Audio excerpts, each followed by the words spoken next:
Hello friends, educational मंदिर में आप सभी का स्वागत है। आज की वीडियो में हम यूजीसी नेट हिस्ट्री के प्रीवियस ईयर क्वेश्चंस को सॉल्व करेंगे। तो चलिए शुरू करते हैं। जब ईस्ट इंडिया कंपनी का गठन हुआ था उस समय इंग्लैंड पर डैश का शासन था। एलिजाबेथ प्रथम, विक्टोरिया, जॉर्ज पंचम, एलिजाबेथ द्वितीय। एलिजाबेथ प्रथम का जो है वो शासन था। 31 दिसंबर 1600 ईस्वी को ईस्ट इंडिया कंपनी ने इंग्लैंड की रानी एलिजाबेथ प्रथम से एक आज्ञा पत्र प्राप्त किया जिसमें उसे 15 वर्षों के लिए पूर्वी व्यापार का एकाधिकार मिला। नेक्स्ट क्वेश्चन है, प्लासी की विजय ने डैश में अंग्रेजों का वर्चस्व स्थापित कर दिया था। मद्रास, कर्नाटक, हैदराबाद, बंगाल। बंगाल में जो है वो अंग्रेजों का वर्चस्व स्थापित हो गया था। प्लासी का युद्ध जो कि 23 जून 1757 ईस्वी में हुआ था, इस युद्ध में अंग्रेजों की विजय हुई और बंगाल पर उनका आधिपत्य स्थापित हो गया। अगला क्वेश्चन है, बक्सर के युद्ध में अंग्रेजी सेना का नेतृत्व कौन कर रहा था। Robert Clive, Major Munro, Lord Hastings, Alice.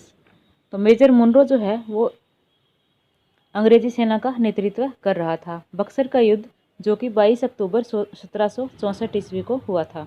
अगला क्वेश्चन है, 1857 ईस्वी के प्रथम स्वतंत्रता संग्राम का प्रमुख राजनीतिक कारण क्या था। चर्बी वाली कारतूसों का प्रयोग, सती प्रथा पर प्रतिबंध, विधवा विवाह एक्ट, डलहौजी की राज्य अपहरण नीति। डलहौजी की राज्य अपहरण नीति जो है वह 1857 ईस्वी के प्रथम स्वतंत्रता संग्राम का प्रमुख राजनीतिक कारण था। डलहौजी की इस नीति के अंतर्गत जो है वो हिंदू राजाओं से दत्तक पुत्र लेने का अधिकार छीन लिया गया और उत्तराधिकार का अधिकार उनको नहीं रहा। अगला क्वेश्चन है, किस प्रथम स्वतंत्रता संग्राम सेनानी को ह्यूरोज ने वीरतम और श्रेष्ठतम कहा था। बहादुर शाह जफर, तात्या टोपे, रानी लक्ष्मीबाई, नाना साहेब। तो रानी लक्ष्मीबाई को जो है वह ह्यूरोज ने वीरतम और श्रेष्ठतम कहा था। जनरल ह्यूरोज ने लिखा कि यहाँ वह सोई हुई है जो विद्रोहियों में एकमात्र मर्द थी। अगला क्वेश्चन है, 1935 ईस्वी का गवर्नमेंट ऑफ इंडिया एक्ट क्यों महत्वपूर्ण है। इसमें भारत विभाजन है, इसके द्वारा भारत को स्वतंत्रता मिली, इसके द्वारा रियासतें समाप्त हुई, यह भारतीय संविधान का प्रमुख स्रोत है। तो यह जो है वो भारतीय संविधान का प्रमुख स्रोत है। 1935 ईस्वी का गवर्नमेंट ऑफ इंडिया एक्ट जो कि भारतीय संविधान का मुख्य स्रोत है और इस एक्ट को मिनी संविधान भी कहा जाता है। नेक्स्ट क्वेश्चन है, भारतीय राष्ट्रीय कांग्रेस का प्रथम अध्यक्ष कौन था। A.O. हयूम, W.C. बनर्जी, दादा भाई नौरोजी, तिलक। W.C. बनर्जी जो हैं वो इसके प्रथम अध्यक्ष थे। भारतीय राष्ट्रीय कांग्रेस की स्थापना दिसंबर 1885 ईस्वी में हुई और उस समय के 72 राजनीतिक कार्यकर्ताओं ने इसकी नींव रखी थी और इसका प्रथम अधिवेशन बम्बई में हुआ था। अगला क्वेश्चन है, 1906 ईस्वी में मुस्लिम लीग की स्थापना किसने की। सर सैयद अहमद खान, सर मोहम्मद इकबाल, नवाब सलीम उल्लाह खां, मोहम्मद अली जिन्ना। नवाब सलीम उल्लाह खान ने जो है वो मुस्लिम लीग की स्थापना की थी और इसका जो विधिवत उद्घाटन किया था वो किया था 30 दिसंबर 1906 ईस्वी को। अगला क्वेश्चन है, 1920 ईस्वी में कांग्रेस ने असहयोग प्रस्ताव कहाँ पर पारित किया था। लाहौर, नागपुर, अहमदाबाद, इलाहाबाद।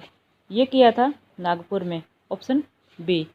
1 अगस्त 1920 ईस्वी को गांधी जी ने असहयोग आंदोलन प्रारंभ करने की घोषणा की।